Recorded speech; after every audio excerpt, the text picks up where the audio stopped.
मैंने एसडीएम के थप्पड़ चढ़ा था, ये बात सही है। पुलिस के एसपी ने मेरा हाथ पकड़ के पुलिस से कहा कि भाई इसको गाड़ी में डालो।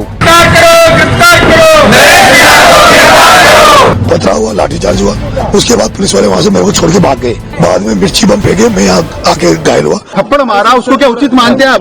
थोड़ा सा मैं आपको विस्तृत रूप से अपना घटनाक्रम बता देता हूँ। सुबह में 7 बजे बूथों को प्रत्येक बूथ में जाने का मेरा प्लान था, लेकिन मेरे को 9 बजे सूचना आती है इस गांव ने बहिष्कार कर रखा है। बहिष्कार इस बात का था कि ये पहले उनियारा उपखंड में थे, वहां से तोड़ के इनको देवली उपखंड में जोड़ दिया गया है पूरी पंचायत को। इसके अलावा जिसने बहिष्कार, लेकिन वहां भी अधिकारियों ने जबरदस्ती करके 2 लोगों को वोट डलवा दिया था और वो बहिष्कार को खत्म करके डाला। मैं यहाँ 9 बजे पहुंच गया था। मैंने समझा इसकी, कहा कि भाई आप लोग वोट डालो। इन्होंने कहा जब तक कलेक्टर यहाँ आके हमें आश्वस्त नहीं करेगी तब तक हम बहिष्कार को वापस नहीं लेंगे। कलेक्टर आई नहीं। मैंने भी कलेक्टर से बात की थी सुबह ही कि मैडम मेरे बैलेट पेपर भी धुंधला दिख रहा है, वो दिख नहीं रहा, लोगों की शिकायतें आ रही है। लेकिन पूरा प्रशासन बीजेपी के इशारों पे काम कर रहा था, सरकार के इशारों पे काम कर रहा था, वो बीजेपी के कैंडिडेट को जिताने के लिए काम कर रहा था। मैंने जब यहाँ पे कलेक्टर नहीं आई, मैंने यहाँ प्रशासन से कहा भाई कलेक्टर साहब बुला दो। 12-1 बजे तक कलेक्टर नहीं आई। नहीं आने पर मैं यहाँ पर एक जो एसडीएम था, जो मालपुरा एसडीएम है, उसको आरोप लगाया हुआ था जानबूझ के, ताकि वो कन्हैयालाल चौधरी की मदद कर सके, बीजेपी की मदद कर सके। उस एसडीएम ने 3 लोगों का फर्जी वोट डलवाया दबाव देके कि तुम्हारी नौकरी खा जाएगी, तुम्हारे कर देंगे। उन्होंने वोट डलवाया दादागिरी से। एक मैंने जो उसमें आंगनबाड़ी में एक टीचर था, एक और था।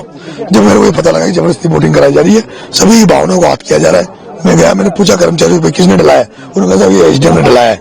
मैंने एसडीएम के थप्पड़ चढ़ा था, ये बात सही है, लेकिन इसलिए चढ़ा था कि उसने कुकर्म किया था, गलत काम किया था। उसके जड़ने के बाद हम लोग यहाँ बैठे रहे, धरना चलता रहा।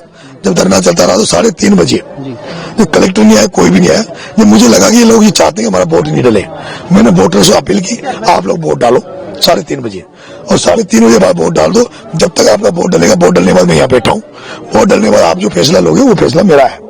सारे वोट डल गए, सारे लोग यहाँ इकट्ठे हुए। सबने फिर एक बात कही कि कलेक्टर के बिना हम कोई बात नहीं करेंगे। मैंने खूब कहा कलेक्टर बुला, नहीं बुलाया। लास्ट में मैंने फिर एक बार कह दिया भाई एसपी को बुला लो। एसपी बुला, एसपी की बात भी मान लेंगे। लेकिन एसपी यहाँ 50 मीटर पे बैठा था स्कूल में, वो नहीं आया। नहीं आने के बाद में फिर शाम को हमारा रात को ये स्टेज लगा के हमारा ये था रात भर हम पड़ाव डालेंगे। मैंने बिस्तर मंगा लिया था, खाना मंगा लिया था। खाना मंगाने के बाद हम लोग, इन्होंने खाना रोक लिया, हमारा टोल भी रोका। फिर वो कच्चे रास्तों से खाना आया पिकअप में, वो पिकअप रोक ली। रोकने के बाद मैं जब मुझे पता लगा, सारी पंक्तियां लगा दी थी, हम लड़के बैठ गए थे। मैं खाना लेने गया, तो खाना लेने के लिए गया तो पुलिस के एसपी ने मेरा हाथ पकड़ के पुलिस से कहा कि भाई इसको गाड़ी में डालो। मैंने वो गाड़ी में डाल लिया था। जैसे गाड़ी में डाला, पथराव हो गया था। पथराव हुआ, लाठीचार्ज हुआ। उसके बाद पुलिस वाले वहां से मेरे को छोड़ के भाग गए। एक भी पुलिस वाला मेरे साथ नहीं रुका। पुलिस का एक ड्राइवर गाड़ी में था। उस पर जब लाठीचार्ज पथराव हुआ, मैंने उसको, मुझे लगा इसमें नुकसान हो सकता है, मैंने उसकी जान बचाने के लिए उसको निकाला। उसको मैंने उस मकान में बिठाया, फिर मैं इस जगह आ गया। ऐसे आया तो इधर से फोर्स ने अटैक किया। वो उनके पास आंसू गैस के गोले, मिर्ची बम और सब थे। जैसे मिर्ची बम आया, मेरे को महिलाओं ने घेर लिया था।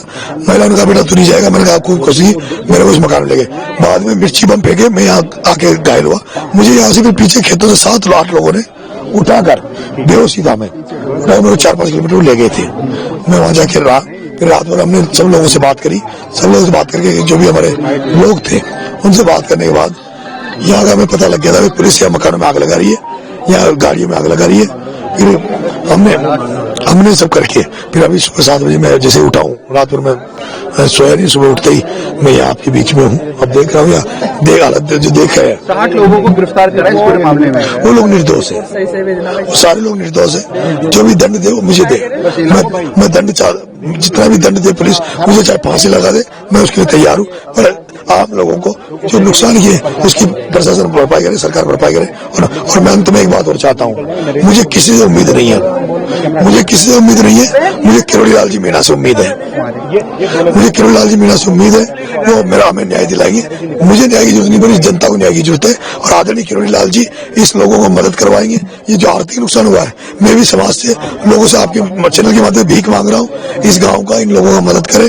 बहुत नुकसान पुलिस ने, प्रशासन ने किया है। सरकार से हमारा भरोसा नहीं है, केवल किरोड़ी लाल जी पे हमें उस न्याय के देवते में भरोसा है कि वो आएंगे और हमें न्याय दिलाएंगे, जनता को न्याय दिलाएंगे। जी लास्ट सवाल है, कोई राजनीतिक साजिश लगती है आपको? हरीश मीणा इसमें इन्वॉल्व है। हरीश मीणा पे संदेह। हरीश मीणा जो यहाँ से सांसद था, उसने मेरा टिकट कटवाया था, उसने मेरे खिलाफ कई साजिशें करी थी पहले भी, और वो डीजीपी रहा है पुलिस का। पुलिस ने जो बर्बरतापूर्ण रवैया अपनाया, मुझे पता है उसके इशारे पे अपनाया है। हरीश मीणा का मन चले तो मेरा इनकाउंटर, मुझे डर लगा है कि हरीश मीणा इनकाउंटर भी करा सकता है। मतदान हो गया है, अब आप भी प्रत्याशी निर्दलीय, क्या उम्मीद है?